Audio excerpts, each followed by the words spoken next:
The UFC is well known for its moments.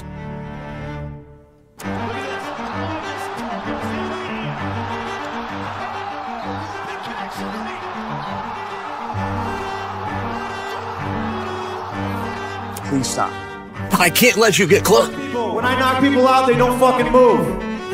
You're like, who the fuck? Have you ever been fingered by an MMA fighter before? Fingered? Yeah, fingered. No. What would it take?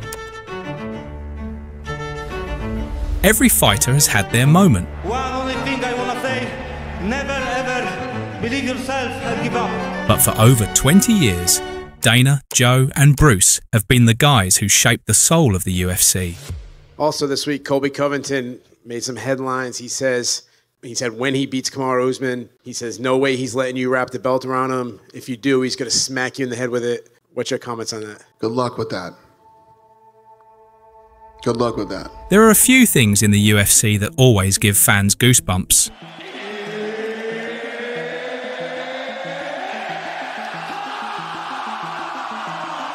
Bruce Buffer roaring the introductions. It's time! Joe Rogan screaming on commentary.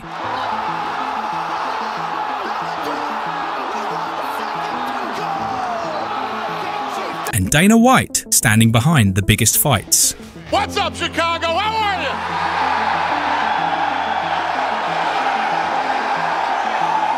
Thanks for coming out today. We appreciate it. It's good to be back here. Everything in life has an end, and one day these guys won't be here. What happens when Dana White retires, Joe Rogan hangs up the headset, and Bruce Buffer dies because of a heart attack during an introduction? One day we're going to lose him, and he's going to drop dead, and it would be like the most appropriate way for a guy like him to die. To have a heart attack, like interviewing a world championship fight. Will the UFC remain the same, get worse, maybe better, or will it just feel completely different?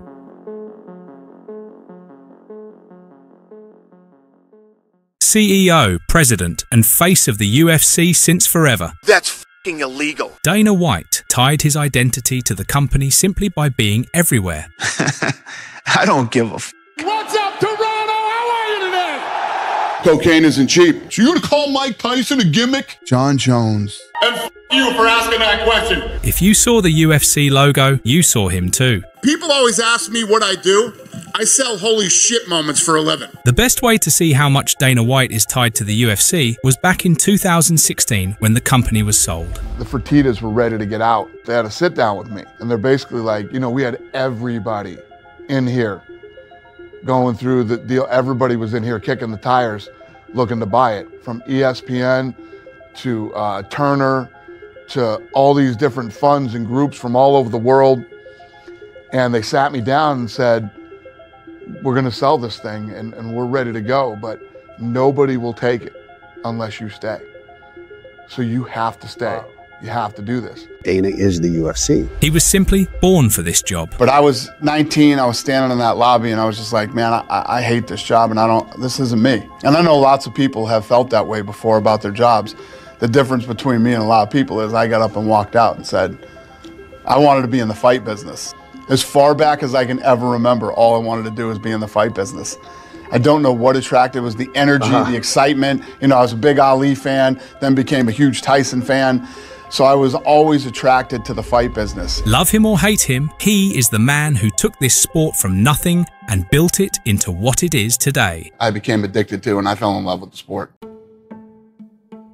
Besides the fighters and the Fertitta brothers, his best buddy Joe Rogan was the guy who gave this company its soul. And another guy who deserves a ton of credit for helping build this sport and you know, during our era is Joe Rogan. The most passionate MMA guy working inside the UFC. Joe Rogan was so, first of all, passionate about the sport. He would start telling you what was happening before it actually started to happen. Like if I was calling hockey, I'm like, yay, this fucking puck went in the net. Woo! I don't give a shit. I don't give a shit if the puck goes in the net. It doesn't mean anything to me.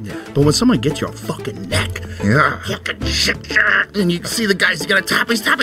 That that to me is life. That's everything. That is like, it's not just winning. You're not just winning. You killed that guy. Joe has been the voice of MMA since UFC 12, even before Dana White was running things. I just was interested in watching the UFC, and then I started training in jiu-jitsu. And when I was training in jiu-jitsu, I was just a white belt. I was just starting out. That's when I got hired by the UFC to be a post-fight interviewer. At first, things didn't go too well. But I only did that for 2 years, and then I quit. It was just too much, and it was actually like I was losing money.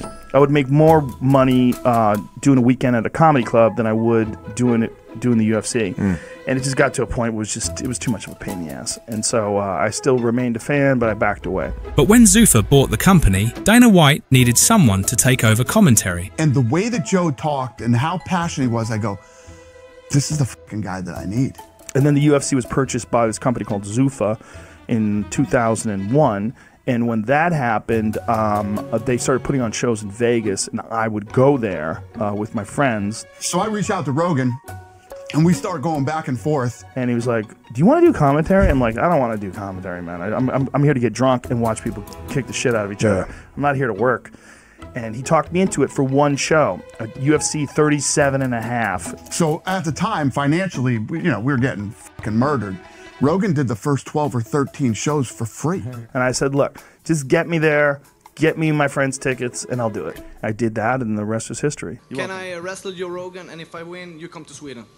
Huh? Sure, get up here, bitch. If we talk about voices in the UFC, standing right next to Joe Rogan is Bruce Buffer. Bruce Buffer is the greatest announcer in the history of the human race. Bruce landed in the UFC simply because the company couldn't afford his brother, Michael Buffer. The reason why the UFC got Bruce Buffer was because they didn't have the money from Michael Buffer.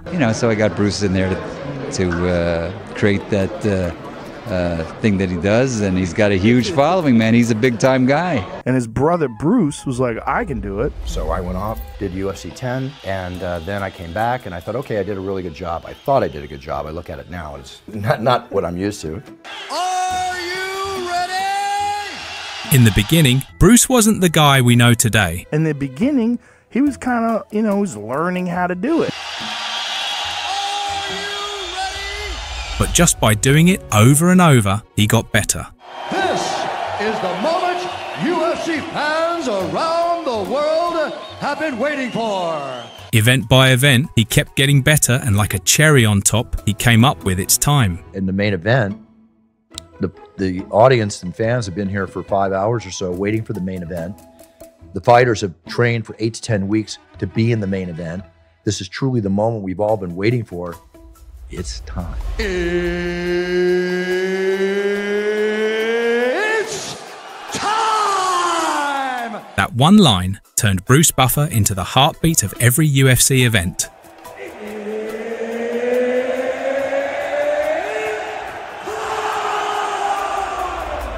And over the years, Bruce Buffer became more than just an announcer. You can't even imagine a UFC event without him.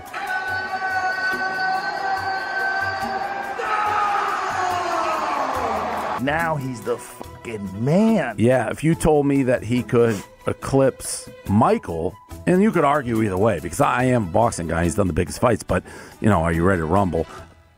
I would have said not in a million years.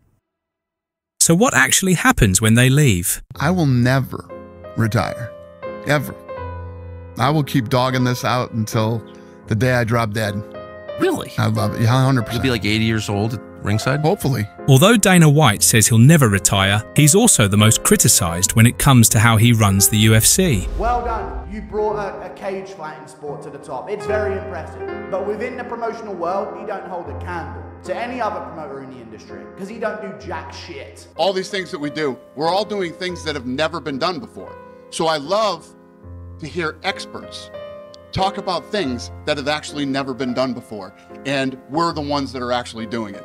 It actually makes me laugh, but I enjoy it at the same time. Fans have noticed that Dana White isn't as involved in his role as he used to be. And the most obvious reason is his countless business ventures. Power slap. Oh, I love it. At what point do you say, I gotta find someone to pass a few of these things on to? We're going to find out this year. This year is going to be the, We're going to find out this year. We'll see. We'll see how long I can run this hard. And the venture that will probably pull him even further away from his role is TKO boxing. The stuff that I'm doing with boxing, we haven't even announced yet. Canelo versus Crawford was a massive fight, but it's pretty clear that Dana White cares more about boxing these days than the UFC. This is it, and it's going to happen tomorrow night. Who the hell would say no to this? There's 50 different ways to break down this fight, which is what makes this fight so great. When you have, a guy like Crawford who's undefeated and is willing to move up in weight and fight somebody like Canelo, this is what it's all about. I've been a big fan of boxing since I was a kid. I wouldn't be sitting here today if it wasn't for boxing.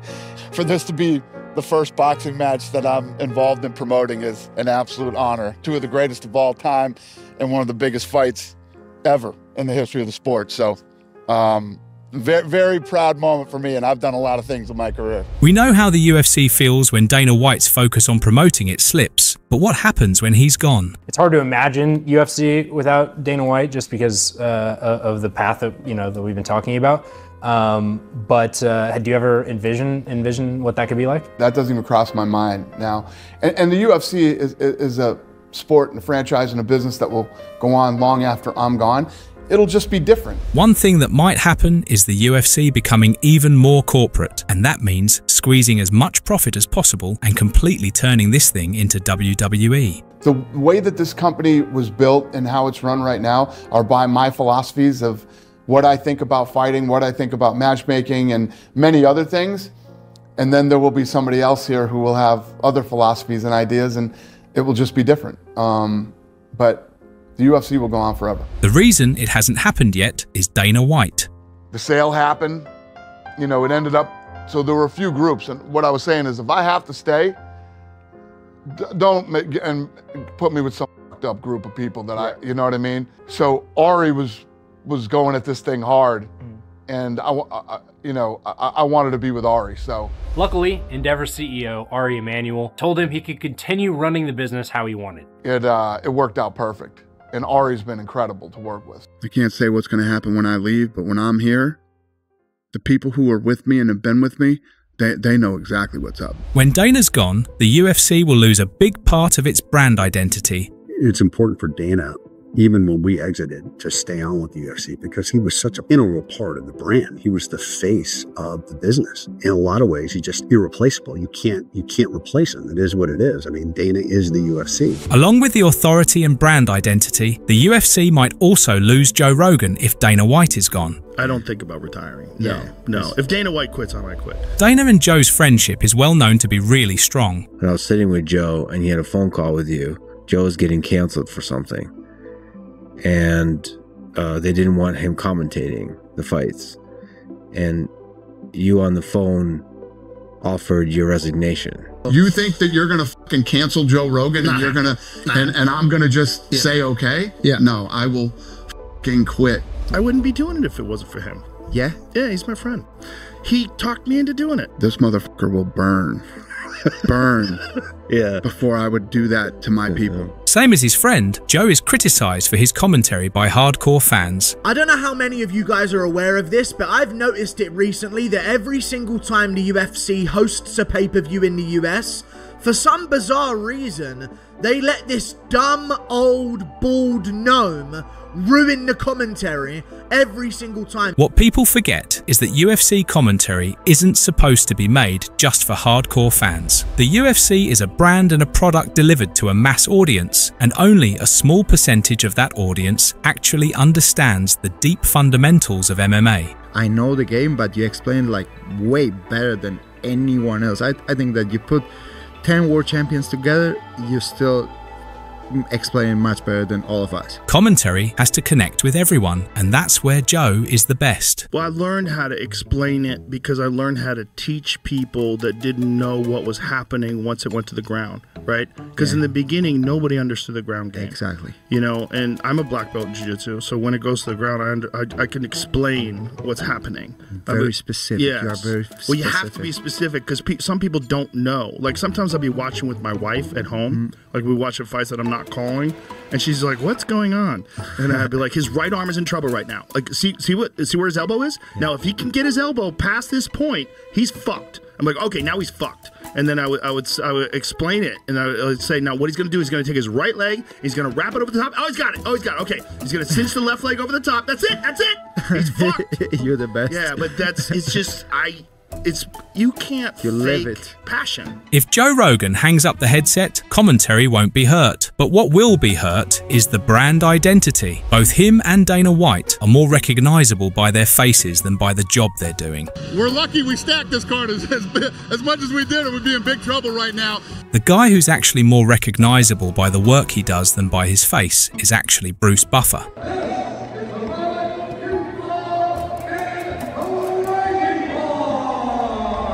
So when Bruce is gone, it wouldn't hurt the brand identity, it would hurt the actual experience of the product. 10 more years, we're all good. 10 more years, we're ready.